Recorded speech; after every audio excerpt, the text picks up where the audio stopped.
शौरू, मी पडलो होतो तिथं, ड्रोन मध्ये पण कॅप्चर झालाय. पप्पा डॅम किती छान दिसतोय.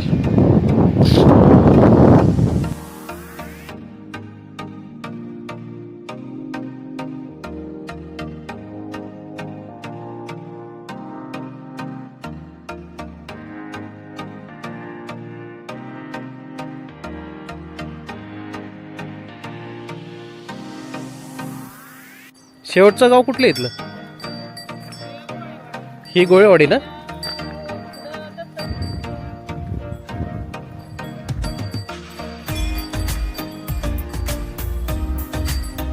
इथे बघू शकता तुम्ही, एक नंदी पण आहे दगडी, खूप जुनं आहे ते.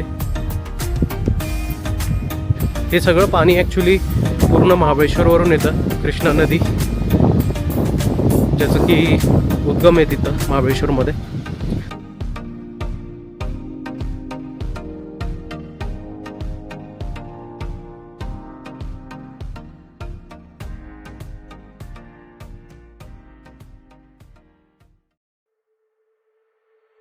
नमस्कार मंडळी, आमच्या चॅनलवर तुमचं मनापासून स्वागत आहे. इथे पाहायला मिळेल भन्नाट रोड ट्रिप्स, किल्ले, धबधबे आणि निसर्गमय ठिकाण. अशाच भन्नाट ब्लॉगसाठी सबस्क्राईब करा आणि बेल आयकॉन दाबा. चला तर सुरू करूया आजचा ब्लॉग. आज आम्ही आलोय एक्सप्लोअर करायला साताऱ्यातल्या ह्या हिडन जेमला. इथली सगळ्यात खास गोष्ट म्हणजे या ठिकाणाबद्दल फार कमी लोकांना माहिती आहे आणि त्यामुळे इथे क्राऊड देखील खूप कमी आहे.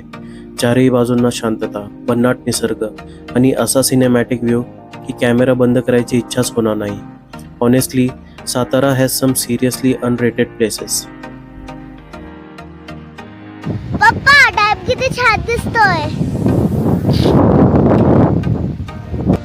मित्रांनो, आता मी आलोय बलकवडे धरणाच्या इथं, जे की धोम धरणाचं बॅकवॉटर आहे.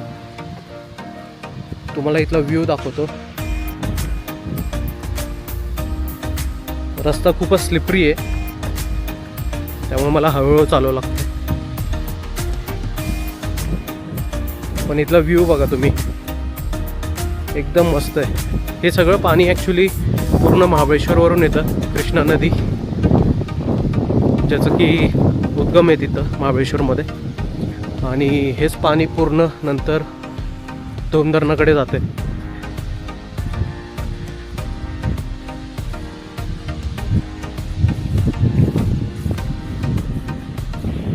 थोडंसं पुढे जाऊन तुम्हाला व्ह्यू दाखवतो तिथला.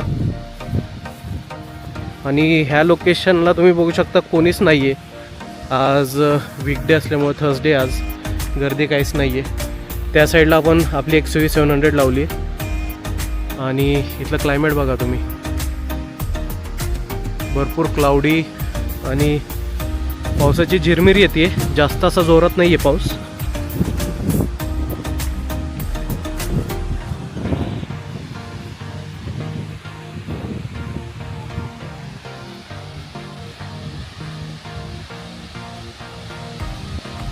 इथे येऊन बघू शकता तुम्ही, हे बलकवडी डॅमचे दरवाजे आहेत. आणि मग हेच पाणी धोमकडे जाते. आणि ही आहे बलकवडी डॅमची भिंत. आणि इथून तुम्हाला वरती दाखवतो, हे सगळं महाबळेश्वर आहे. इथे वरती जे दिसतंय ते केट्स पॉईंट आहे. आणि इथूनच पुढं हे सगळं महाबळेश्वरचे डोंगर आहेत. महाबळेश्वरला पण भरपूर पाऊस पडतोय.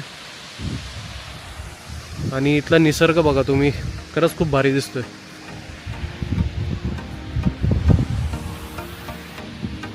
इथून आता बलकवडे डॅमवरून आम्ही रिटर्न जाणार आहे वाईच्या गणपतीला. वाईच्या गणपतीला व्हिजिट करायला आलो आहे आज आम्ही.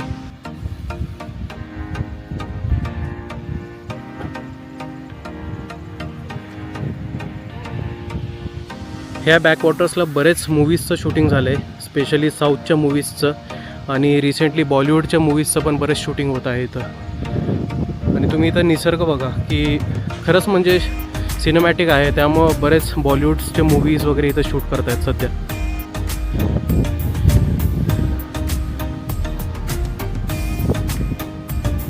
इथं तुम्हाला गाव दिसत असेल, हे सगळे धोम डॅमचे बॅकवॉटरचे इथं छोटी छोटी गावं आहेत. ह्या साईडला जोर आणि गोळेवाडी वगैरे आहे.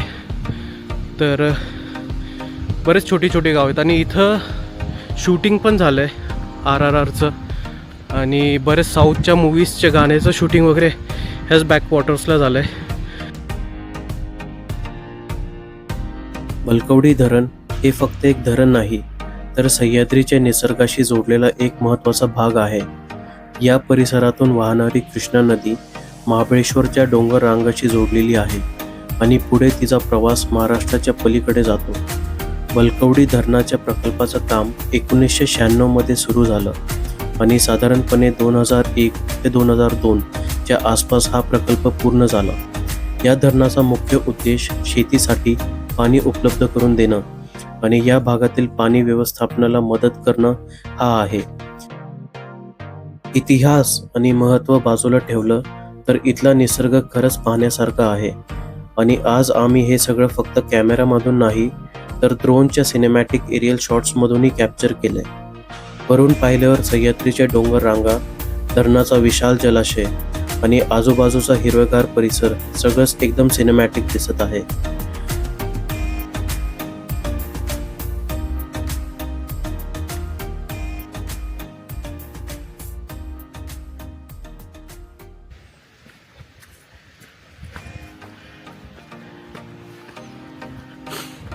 आलो आहे गाडीपाशी. इथे गाडी पार्क केली आहे कारण की इथं खाली जायला असं प्रॉपर पार्किंग करता येणार नाही आपल्याला. इथं पण रोड नाही आणि त्या साईडला पण रोड नाही. तिथं पण एक छोटासा पठार आहे, पण तिथं गाडी टाकता येणार नाही आपल्याला.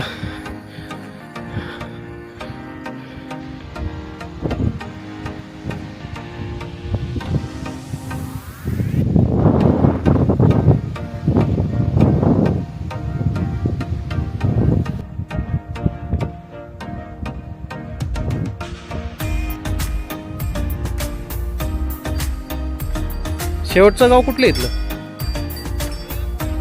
ही गोळेवाडी ना? हा, जोर पण पुढेच आहे का? पलीकडे.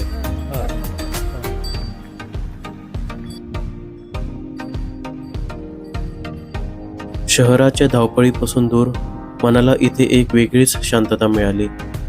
नाही कसली धावपळ, नाही हॉर्नचा आवाज, फक्त मोकळी हवा, हिरवाई आणि गावातल्या लोकांची साथ. एक निवांत जीवन. अशा ठिकाणी आलं की शहर मागे सोडावंसं वाटतं.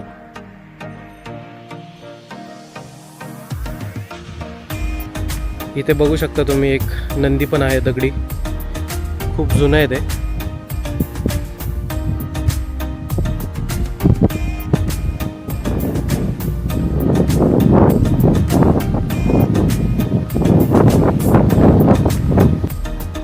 आता मी बलकवडे डॅमचे पण बॅकवॉटरला आहे.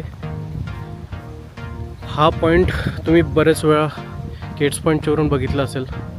हा एक वॉच टॉवर टाईप आहे डॅमचा आणि ही सगळी धरणाची भिंत.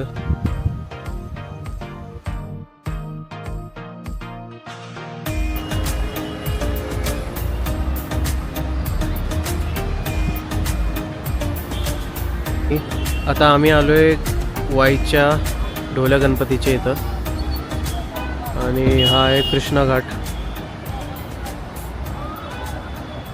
खूपच भारी वातावरण आहे इथं.